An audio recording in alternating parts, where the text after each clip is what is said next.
Now, Parliament has suspended sitting following power fluctuations this morning. About 10 minutes into today's proceedings, there was a blackout.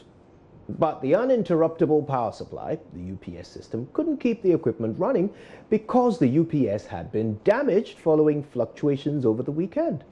Director of Public Affairs in Parliament, Kate Addo, tells Joy News they're working to restore power soon so sittings can resume. The lights went off suddenly, the national grid. And when it went off, obviously the power tripped and it affected our UPS. So it sort of went off and wouldn't come back. We had to go on our generator, which we've done. We are working on rebooting the UPS for sitting to commence. We are expecting in about 10 to 15 minutes to restart proceedings. So that's basically what happened. So if I get you clearly, the national grid itself has gone off and the generators that should serve as the backup are taking time to come on. No, the generators are working. The UPS that services the chamber, that services our audio facilities and everything, went off. And so we are rebooting it at the moment. But the national grid did go off. I'm sure it's back on now. But in order to avoid any accidents, we decided to stay on our genset for the rest of today's proceedings. Obviously, this may to a certain extent affect the work of the House today, won't it? Obviously, I mean, we were hoping for a smooth running of the sitting today. So with the break in proceedings, it means having to sit for longer hours than we expected. But it comes with the territory, so we are prepared for it. Is there anything that is being done maybe to avoid this going forward? Yes, we are working on ensuring that probably for the rest of the week, if it's possible, we'll stay on the generator to stabilize our machines, and then we can go back on the national grid. But that's at the point. At the moment, that's only a suggestion from us that we'll take to our bosses when we start proceedings. That was Kate Addo there speaking to Joseph Opoku Gakpo. Now let's go live to Parliament and speak a bit more with Joseph Opoku Gakpo. Gakpo, good afternoon. Tell us, are the lights back on in Parliament? Several hours ago, and the sitting has since resumed.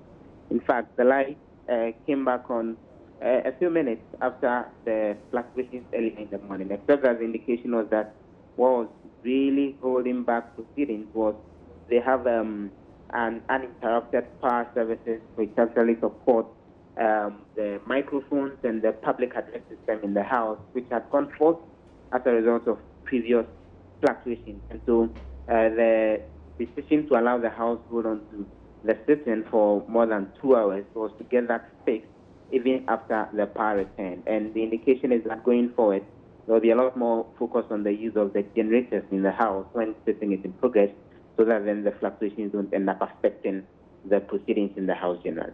Right. So the decision is that even when there is steady power supply, the House will use generators. That's the suggestion from the Public Affairs Director, that's what we'll be looking at going forward, because it's the repeated fluctuations when it comes to the power coming from the national grid that destroyed the uninterrupted power system in the first place and resulted in the inability to continue proceedings when it all started this month. Right. So now that they're back, what's on the House's agenda for today? A number of items. The House just approved a request for about $750 million US, which is money that government got what they describe as a syndicated bridge loan facility between the government and also a Standard Chartered Bank in the United Kingdom to refinance some money when it comes to various infrastructure development projects and also to support the budget for this particular year.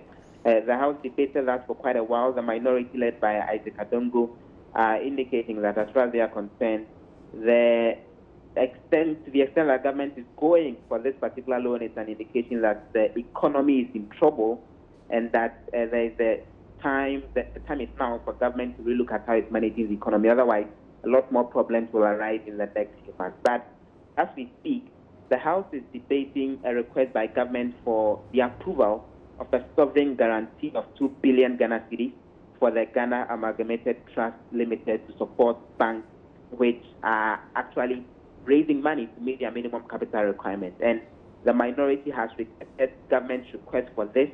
They are warning that if government goes ahead to get the sovereign bank guarantee approval, and the Ghana Amalgamated Trust is established to invest in the bank in question, the Agri Development Bank and National Investment Bank, which are two national banks which are benefiting from this, will be locked, and that Ghanaians will no longer own them. And again, they are warning the pension scheme that intend investing in this, that this is bad for them, and that the future NDC government may review the arrangements. As we speak, the minority leader is concluding the argument for that on behalf of the minority, after which we would hear from the majority leader and the finance minister, and the indication is that they may end up being a vote on this because the minority says they are not supporting it and the majority says to push it through.